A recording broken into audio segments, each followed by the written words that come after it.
It was the summer of 1975. Two FBI special agents, Jack Kohler and Ronald Williams, drove through the Pine Ridge Indian Reservation in South Dakota, searching for a Native American by the name of Jimmy Eagle, who had reportedly stolen a pair of cowboy boots.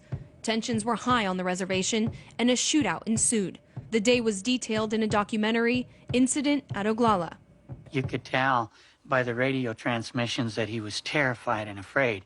And he then said, "If you don't get here quick, we're going to be dead." The two agents killed in the shootout, their vehicles peppered with 125 bullet holes. Within months, 3 people from the American Indian movement arrested in the killing of the agents. 2 got off claiming self-defense, but one, Leonard Peltier, who had fled to Canada, found himself on FBI's most wanted list. He was captured, extradited, convicted in the killings, and is serving 2 life sentences in maximum security. But the case against Peltier has been disputed in and out of court for decades, with accusations Peltier was framed and did not receive fair trial. In 2003, 3 circuit judges said the government withheld evidence. It intimidated witnesses. These facts are not disputed. The National Lawyers Guild said the prosecution could not prove who actually shot the FBI agents. Amnesty International, Nelson Mandela, and many others have referred to Peltier, a Native American activist, as a political prisoner. Azadeh Shashahani, president of the National Lawyers Guild, says it's a sad reflection on the state of the justice system.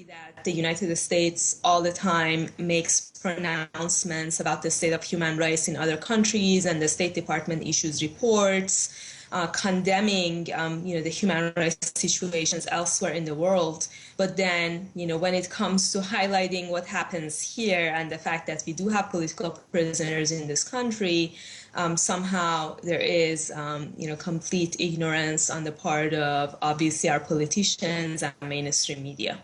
The National Lawyers Guild is asking President Barack Obama to grant Peltier, now 71 years old, executive clemency, saying his deteriorating health makes it an urgent matter. The group joins countless others that have called for his release, including the United Nations High Commissioner for Human Rights, who had posed the same request to then-President Bill Clinton. When Clinton considered, FBI agents marched in protest. And now the clock is ticking on Obama's term as president. In Washington, Simone Del Rosario, RT.